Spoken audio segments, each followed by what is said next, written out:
Hello, welcome to Meena's kitchen டாம்ரம் recipes. இன்னைக்கு நம்ம பார்க்க போறது வந்து மரச்சீனி கிழங்கு புழுக்கு.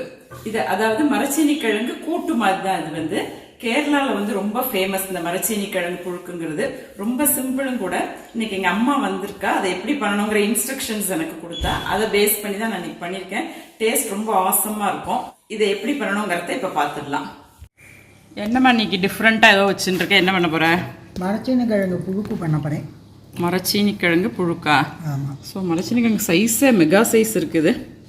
அதுக்கு நறுக்கி கொஞ்சம் சின்ன சின்னதாக நறுக்கிக்க வேண்டியது. இதை நறுக்கின்னு இருக்கியா இப்போ? இந்த மாதிரி இந்த மாதிரி ஷேப்பில் கட் பண்ணிட்டு இருக்க. இதை வச்சு புழுக்கு பண்ண போறியா? துண்டு துண்டாக சட்னி மரச்சீனி கிழங்கு நறுக்கிக்கணும். நறுக்கிண்டு மஞ்சப்பொடி உப்பு போட்டு வேக வைக்கணும். அதை வேக வச்சதுக்கு அப்புறம் அரைக்கிறதுக்கு தேங்காய், 2 கடுகு, பச்சை மிளகாயெல்லாம் உரப்புக்கு தக்கன வச்சு அரைச்சி விடணும். அரைச்சி இதில் சேர்த்துக்கணும். தேங்காய் எண்ணெய் விடணும். கடுகெல்லாம் தாளித்து கொட்ட வேண்டாம். ஓகே, நான் இன்னைக்கு இதை பண்ணுறேன். ஆமாம், நீ பண்ணு. எங்கள் அம்மா வந்து இந்த ஏழக்கிழங்கு, அதாவது மரவள்ளி கிழங்கு வந்து இந்த மாதிரி ஷேப்பில் கட் பண்ணிட்டு இருக்கா. கொஞ்சம் மீடியம் சைஸாக கட் பண்ணிட்டு இருக்கா. இப்போ இதை என்ன பண்ண சொல்லியிருக்கான்னா, இதில் கொஞ்சமாக வாட்டர் ஆட் பண்ணிக்கலாம். இதில் நல்லா வாஷ் பண்ணி எடுத்துட்டேன். தோலை சீவி இந்த மாதிரி கட் பண்ணி வாஷ் பண்ணி எடுத்து தந்திருக்கா. இதில் நல்லா முங்குற அளவுக்கு நம்ம வாட்டர் விட்டுடலாம். அதில் கொஞ்சமாக மஞ்சள் பொடி ஆட் பண்ணிக்கலாம். மஞ்சள் பொடி ஆட் பண்ணிட்டு ஜஸ்ட் ஒரு 2 மினிட்ஸ் கழிச்சு சால்ட் போட்டுக்கலாம். ஸோ உப்பு மஞ்சள் பொடி போட்டு இதை நல்லா வேக வச்சுக்கிறோம் கிழங்கு முதல்ல. இப்போ நம்ம மஞ்சள் பொடி போட்டு இந்த மாதிரி கொதிச்சு வரும்போது அதில் சால்ட் ஆட் பண்ணிக்கலாம் டேஸ்ட்டுக்கு.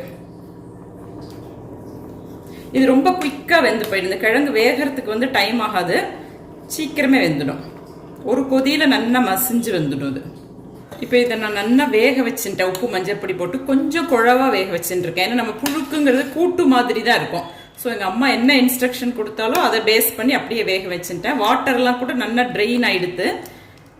நல்லா வெந்து கொஞ்சமாக தண்ணி இருக்கு. ஏன்னா இது கூட்டு மாதிரி தானே. ஸோ அந்த தண்ணி வந்து இதில் இந்த ஜலம், எக்ஸ்ட்ரா ஜலம் வந்து இதுலேயே இருக்கட்டும். நம்ம இன்னும் எதுவும் பண்ணிக்க போகிறது இல்லை. இந்த மீன் டைம் நம்ம புழுக்குக்கு வந்து அரைச்சி விட்டுக்கணும்.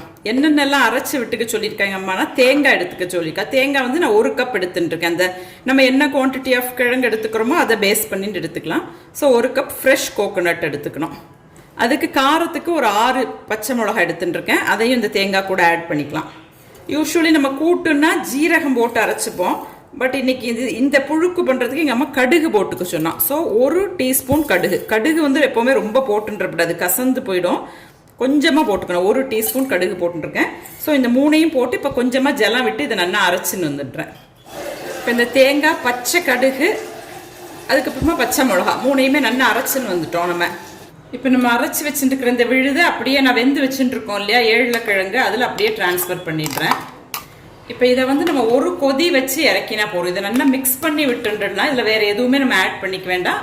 கடைசியில் 1 ஆர்க் கருவேப்பிலை மாத்திரம் நம்ம ஆட் பண்ணிப்போம். அதை இப்போ இந்த மாதிரி கொதிச்சு வரது இல்லையா, பொங்க கொதிச்சு வரும் இந்த தேங்காய் போட்டப்புறம். இந்த ஸ்டேஜில் 1 ஆர்க் இதில் கருவேப்பிலை ஆட் பண்ணிக்கிறேன். 1 கொதி தான் வரணும். நம்ம தேங்காய் விட்டு 1 கொதி தான் வந்துக்கணும்னு எங்கள் அம்மா அதே மாதிரியே பண்ணிட்டேன். எப்போவுமே யூஸ்வலியே தேங்காய் போட்டு நம்ம என்ன பண்ணினாலுமே தேங்காயை அரைச்சி விட்டப்புறம் 1 கொதி வந்தால் போகிறோம். இந்த ஸ்டேஜில் நான் ஸ்டவ் ஆஃப் பண்ணிவிட்டு அதில் கடைசியாக ரொம்ப இம்பார்ட்டன்ட் என்ன விட்டுக்க சொன்னோன்னா, 2 ஸ்பூன் தேங்காய் எண்ணெய், பச்சை தேங்காய் எண்ணெய். நம்ம எப்படி அவியலுக்கெலாம் விட்டுப்போம் இல்லையா, அதே மாதிரி விட்டுண்டாதான் அந்த புழுக்கும் வாசனையாக நல்லா இருக்கும்னா. ஆக்சுவலி இது வந்து கேரளா ஸ்டைல். இந்த புழுக்குங்கிறதே கேரளா ஸ்டைல். அதனால தான் நம்ம எல்லாத்துக்குமே தேங்காய் எண்ணெய் ஆட் பண்ணிப்போம். அவ்வளோதான். இப்போ சூப்பர் டேஸ்டியான மரச்சீனி கிழங்கு வச்சு இது ஒரு கூட்டு. இதுக்கு பேர் அங்கே புழுக்கும்பா. இதை ரெடி பண்ணிட்டோம் நம்ம. இது எல்லாருமே அவ ஆத்துல ட்ரை பண்ணி பார்த்து எப்படி இருக்குங்கிறதுக்கு எனக்கு ஃபீட்பேக் கொடுங்க. தேங்க்யூ.